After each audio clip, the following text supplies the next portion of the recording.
আমি খুব উত্তেজিত, খুব এক্সাইটেড এই ছবিটা নিয়ে। অনেকদিন ধরে অধীর আগ্রহে অপেক্ষা করে আছি 29 তারিখের জন্য। Phulpishi Edward is a beautifully crafted film এবং এটার গল্প থেকে শুরু করে এক্সিকিউশন থেকে শুরু করে একটা অদ্ভুত, যেরকম উইন্ডোজের প্রত্যেকটা ছবি একটা it has always has something different to offer to the audience. তো ফুলপিসি এডওয়ার্ডও একদমই সেরকম একটি ছবি, একেবারে একটা ভিন্ন স্বাদের ছবি। একটা এর মধ্যে একটা মিস্ট্রি আছে, একটা সোশ্যাল মেসেজ আছে। It's a very very interesting subject এবং আমার মনে হয় যে দর্শক ছবিটা দেখার পর তারা সকলে সুখ্যাতিতে পঞ্চমুখ হবে। আচ্ছা, তো তোমার কাজ তো আমরা বরাবরই খুবই ভালো লেগেছে বা তোমার কাজকে আমরা সবসময় অ্যাপ্রিসিয়েট করি। তো এই ছবিতে তোমার কাজ নিয়ে তুমি যদি কিছু বলো, তোমার এখানে কাজটা নিয়ে যদি। দেখো, আমি তোমায় বলি, আমি খুব আত্মসমালোচনা করে আমার জীবন কাটাই।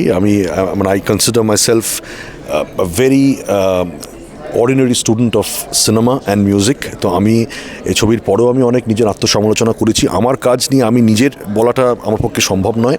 আমি এটুকু বলতে পারি, আমি চেষ্টা করেছি যতটা চরিত্রটাকে জাস্টিফাই করা যায়। বাকিটা আমার দর্শক শ্রোতা বন্ধুরা বলবেন। তো এই চরিত্রটা করার জন্য তুমি কিভাবে তোমার প্রিপারেশন বা মাইন্ডসেট কিভাবে নিয়েছিলে, বা স্ক্রিপ্ট দেখে কেন মনে হয়েছিল যে তুমি এই চরিত্রটা করতে চাও? শোনো, I always go to the floors with no preconceive notions. আমি কোনো প্রেপারেশন নিয়ে ফ্লোরে যাই না। কেন যাই না, তার একটা লজিক আছে আমার কাছে।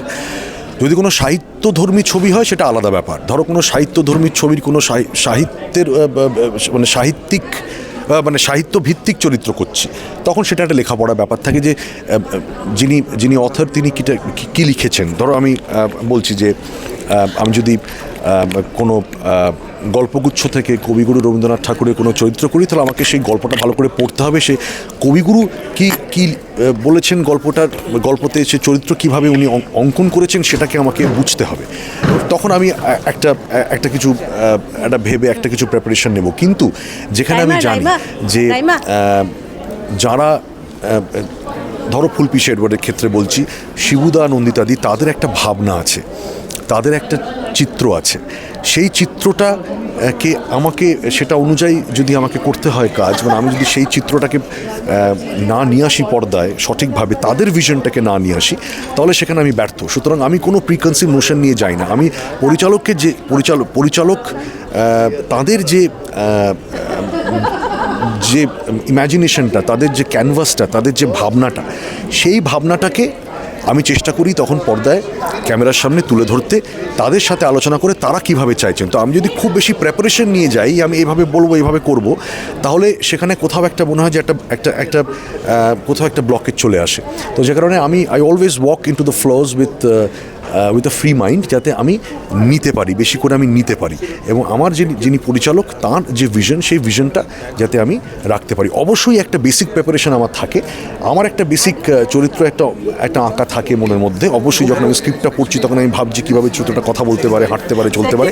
কিন্তু আলটিমেটলি আমি একজন পাপেট, ঠিক আছে? মানে আমার পরিচালক যদি বলেন যে না, আমার হাঁটাটা এইভাবে চাই বা কথা বলাটা এইভাবে চাই, তখন আমি সেইভাবে যাতে করতে পারি, ওই জন্য আমি ফ্লেক্সিবল থাকি। ওকে, তো দর্শকদেরকে কি বলবে এই মুভিটা কেন দেখা উচিত? অবশ্যই দেখা উচিত, কারণ এই অনেকগুলো কারণের জন্য দেখা উচিত।